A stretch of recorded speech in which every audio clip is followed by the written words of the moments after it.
배은망덕이라고 하는 말이 있죠.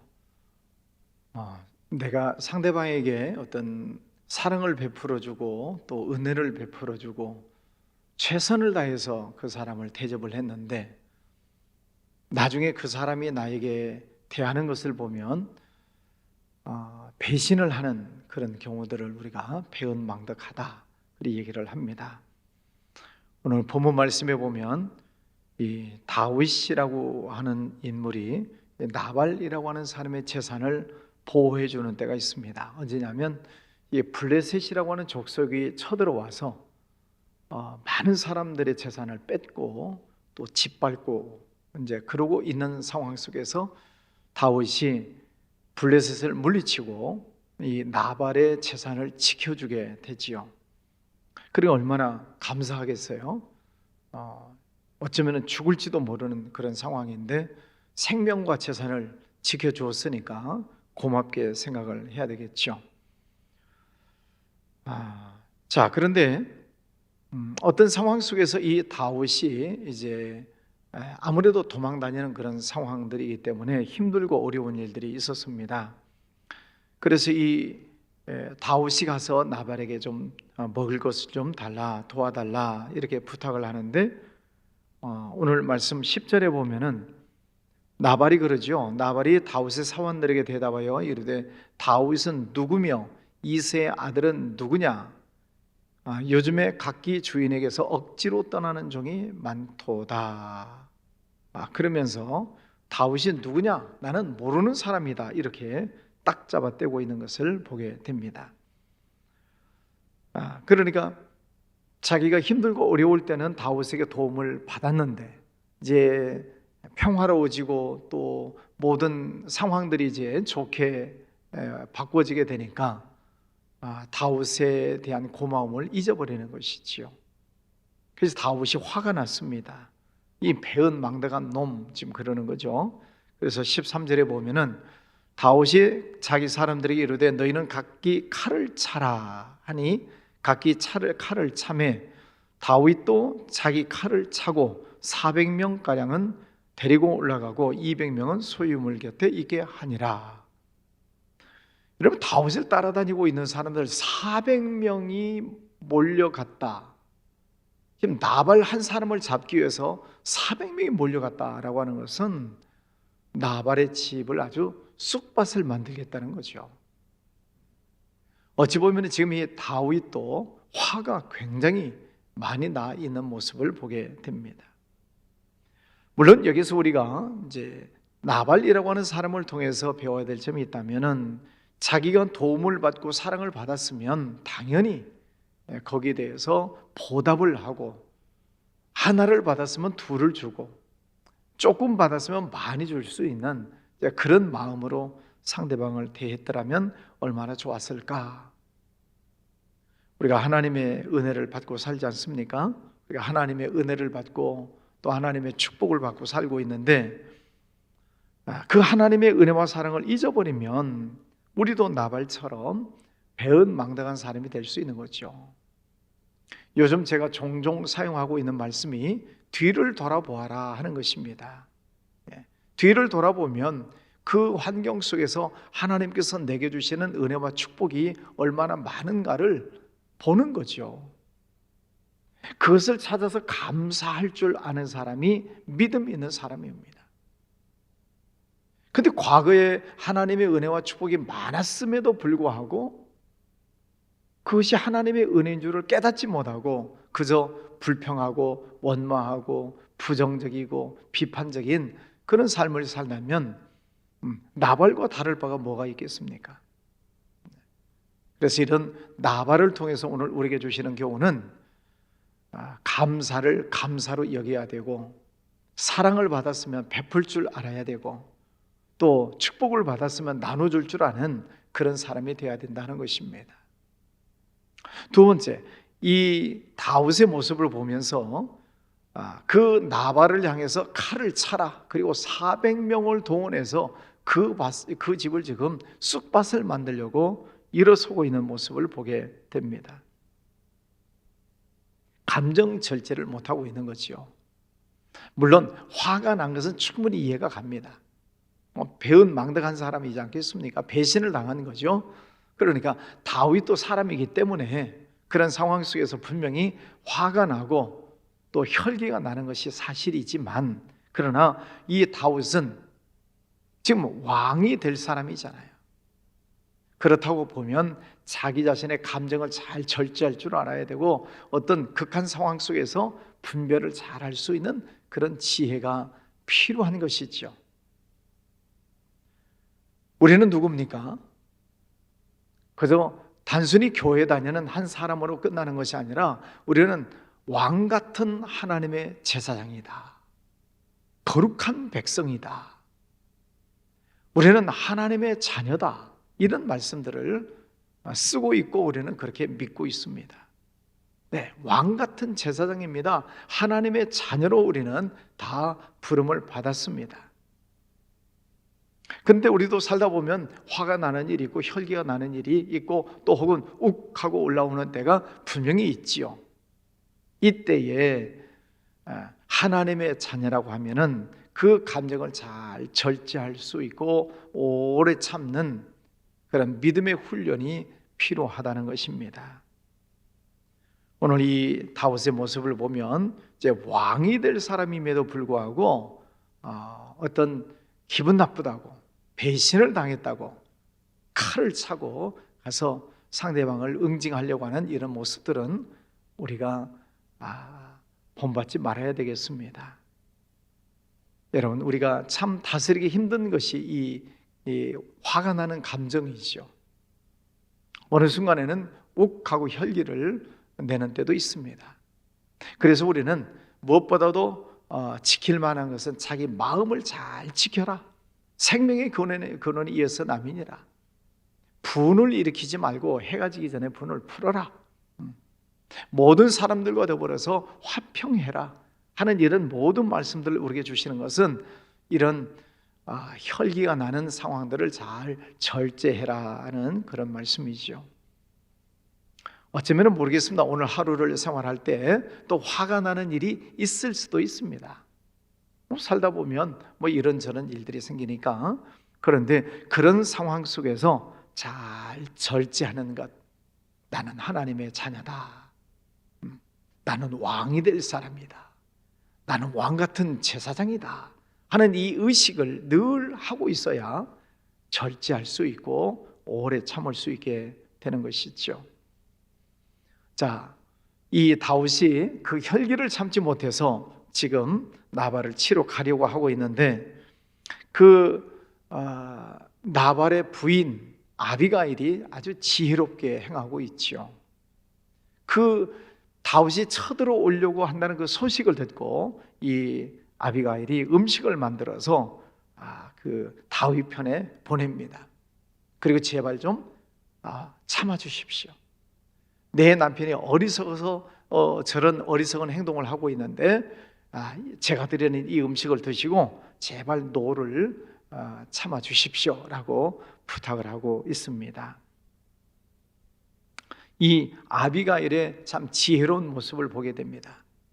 남편은 어리석은 사람이지만은 아내가 지혜로우니까 그 아내 덕분에 생명과 재산이 보호함을 받게 되는 것이지요.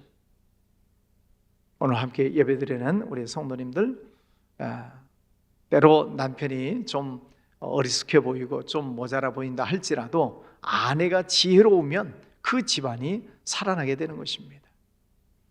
그래서 잠언 말씀에서도 보면은 현숙한 아내는 하나님께서 보내주신다라고 말씀을 하시고 있습니다. 오늘 예배를 드리시는 우리 성도님들, 또 가정에서 실시간으로 참여하고 있는 모든 성도님들, 지혜로운 그런 우리 성도님들 되시기를 주의 이름으로 축원합니다. 지혜는 어디서 오나요? 하나님으로부터 오는 것이죠. 지식이라고 하는 것은 내가 책을 읽고 학교에 가서 공부를 하고 무슨 강의를 듣고 그러면 지식은 쌓일 수 있습니다. 그러나 지식이 많다고 해서 지혜로운 사람이 되는 건 아닙니다. 내가 배우고 익힌 많은 지식을 어떻게 활용을 잘 하느냐의 문제는 지혜의 문제입니다. 근데 그 지혜는 하나님으로부터 오는 거죠. 지혜의 근본은 여호와께로부터 말미암느니라. 그래서 우리가 하나님의 말씀을 읽고 하나님의 말씀을 듣고 하나님의 말씀을 외우고 성령 충만함 속에서 살아가게 될 때 하나님께서 성령의 은사를 주신다고 그랬잖아요. 지혜와 지식과 믿음과 영분별과 등등. 이게 성령의 은사입니다. 성령의 열매도 있지만 성령의 은사가 있어요. 그 중에 첫 번째가 지혜입니다. 하나님은 지혜의 왕이시지요. 이 세상 모든 만물을 창조하신 분이 하나님이시지 않습니까? 그 하나님의 지혜를 우리에게 주시겠다는 거예요. 언제? 예배할 때, 기도할 때, 말씀 속에 들어갈 때. 이 아비가일은 지금 위기 일발 속에서 지혜를 내서 다윗의 마음을 진정시키고 가정을 살리고 있는 그런 모습을 보게 됩니다. 여러분, 아비가일과 같은 그런 지혜로운 성도님들 되시기를 주의 이름으로 축원합니다. 자, 그런데 38절 말씀에 가서 보면 한 열흘 후에 여호와께서 나발을 치심에 그가 죽으니라. 나발이 갑자기 죽었습니다. 배신했던 사람, 배은망덕했던 그 사람, 다윗이 가서 죽이려고 했는데 아비가일이 와서 지혜롭게 다윗의 마음을 진정시켰고, 다윗은 가서 칼로 피를 부를 수밖에 없는 상황이었지만은 그 죄를 행하지 않도록 하나님은 아비가일을 통해서 이 다윗이 죄 짓지 않도록 막아주셨고, 그리고 악한 나발은 하나님께서 죽이시는 것입니다. 37절에 보면 아침에 나발이 포도주에서 깬 후에 그의 아내가 그에게 이 일을 말하며 그가 낙담하여 몸이 돌과 같이 되었더니 열흘 후에 죽었다. 사람이 죽는 모습을 보면 다양합니다. 여러 가지입니다.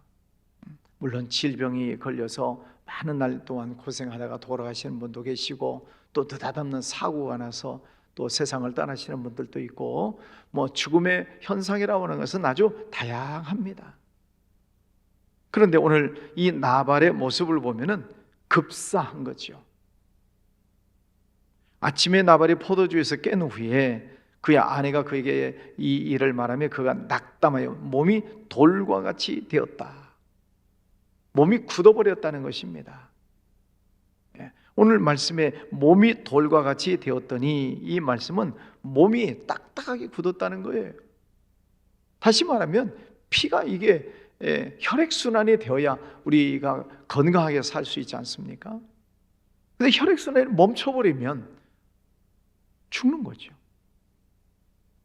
급사를 하는 것입니다. 이런 장면을 보면 나발이라고 하는 사람은 물론 재산이 많은 사람이에요. 부자입니다. 욕심도 많은 사람이에요. 그러니까 다른 사람에게 베푸는 것을 좋아하지 않았습니다. 좀 다윗이 배고파할 때 그 다윗과 그 신하들에게 좀 나눠주고 베풀었으면 얼마나 좋겠어요? 그 모든 재산을 다 움켜쥐고 있고 나는 조금도 나눠주지 않겠다. 그 재산을 움켜쥐고 천년만년 살 것 같았는데 어느 날 갑자기 죽는 것입니다. 인생이 이렇게 허무한 거죠. 누가복음 16장에 보면은 어리석은 부자 이야기가 나오지 않습니까? 그 부자가 농사를 많이 져서 풍년이 들었습니다. 그래서 창고를 더 크게 짓고, 그리고 이제는 내 영혼아 편히 먹고 쉬고 즐기자. 근데 하나님께서 그날 밤에 부르시잖아요. 그날 밤에 부르셔서 이 어리석은 자야, 내가 오늘 밤에 너의 영혼을 가져가면 네가 지금까지 쌓아놓은 이 모든 재산들이 다 누구의 것이 되겠느냐? 사람들은 돈에 대한 욕심이 다 있습니다. 여러분도 돈에 대한 욕심이 있으시죠? 저도 돈에 대한 욕심이 있습니다. 그러나 그 돈만을 추구하고 돈만 쌓아놓고 살려고 하다가 돈 사람들이 많고 오늘 돌덩이가 되어버린 사람도 있다는 거죠. 돈이라고 하는 것은 필요한 것이지만 그러나 거기에 욕심을 지나치게 부리다 보면 결국은 자기는 써보지도 못하고 죽는 사람들이 많습니다.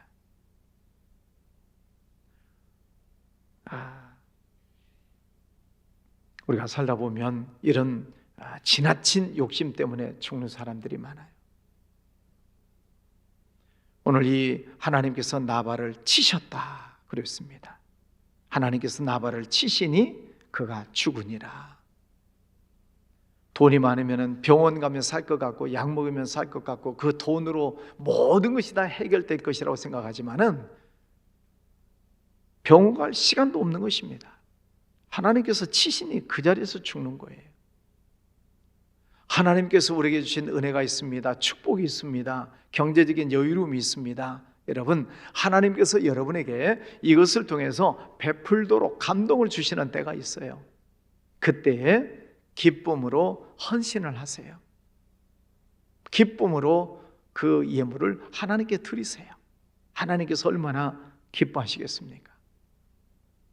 최근에 누구라고 이름은 밝히지 않겠습니다. 우리 교회 성도님 가운데 저기 선교지에 큰 어려움이 있는데 좀 헌금을 하시면 좋겠습니다. 말씀을 드렸더니 기쁨으로 헌금을 하셨어요. 그래서 선교지에 보내드렸습니다. 또 저기 시골에 있는 군부대 작은 교회가 있는데 너무 교회가 낡아서 예배드릴 수 없는 형편이 돼서 그 지역에 있는 목사님들 교회들이 다 십시일반 헌금하고 모아서 그 작은 교회를 새롭게 리모델링을 하는데 우리 교회 좀 도와달라고 하는 부탁이 왔습니다. 그래서 어느 집사님에게 부탁을 드렸어요. 이런 그 군부대 작은 교회가 있는데 여기에 헌금을 좀 해주시면 좋겠습니다. 그랬더니 그 집사님이 또 예, 제가 하겠습니다. 그래서 또 그 부대에 보내드렸습니다. 하나님께서 내게 주신 물질의 축복, 성령님께서 감동을 주셔서 어느 곳에 베풀고 또 오늘 이 다윗에게 먹을 것을 제공하는 것처럼 도와주라는 그런 성령의 감동을 주실 때 순종하는 것이죠. 그랬더라면 이 나발이 지금 베풀고자 할 때 베풀었더라면 얼마나 좋았을까? 그렇다고 재산이 없어지는 거 아니잖아요. 나발이 만약에 다윗을 도와주고 그 배고픈 사람들에게 먹을 것을 제공해 줬더라면은 다윗이 그 나발의 집을 더 잘 살펴줬을 거예요. 보호해 줬을 거예요. 그 재산이 더 많이 늘어났을 거예요.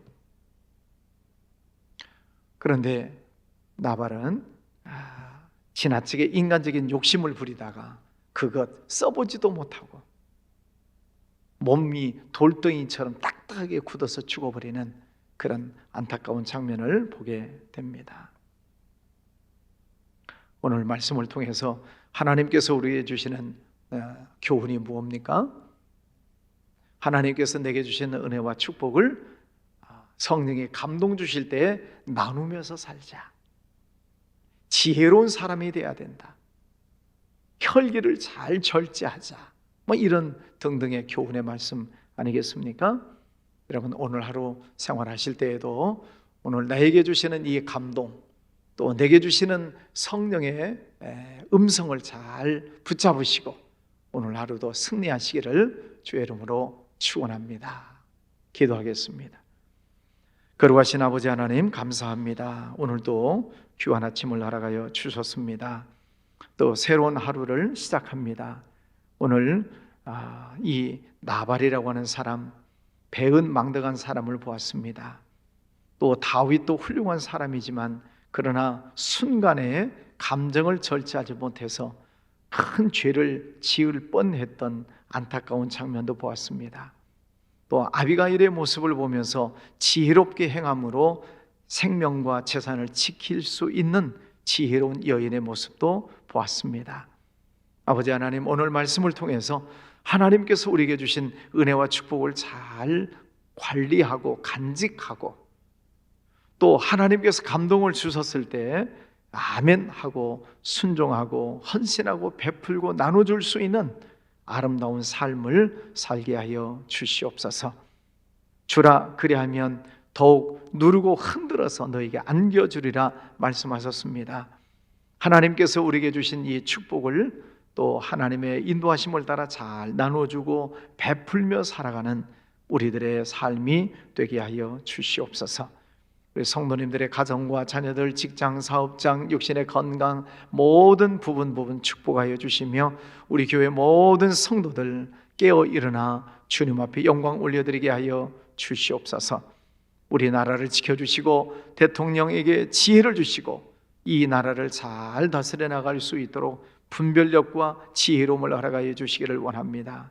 저 북한 땅 불쌍히 여겨주시고 공산 사상이 사라지고 하나님의 교회가 회복되는 역사가 일어나게 하여 주옵소서. 또 해외에 나가 있는 선교사님들, 선교하는 주의 종들 영육간에 강건케 하여 주시옵시고 축복하여 주옵소서. 우리 교회 교역자들 수련회 중에 있습니다. 은혜 가운데 잘 보내고 또 같이 기도하고 또 복된 시간 보내고 잘 무사히 도착할 수 있도록 지켜 주시옵소서. 귀한 예물 드리는 손길도 축복해 주시기 원하옵고 예수님 이름으로 기도하였습니다. 아멘.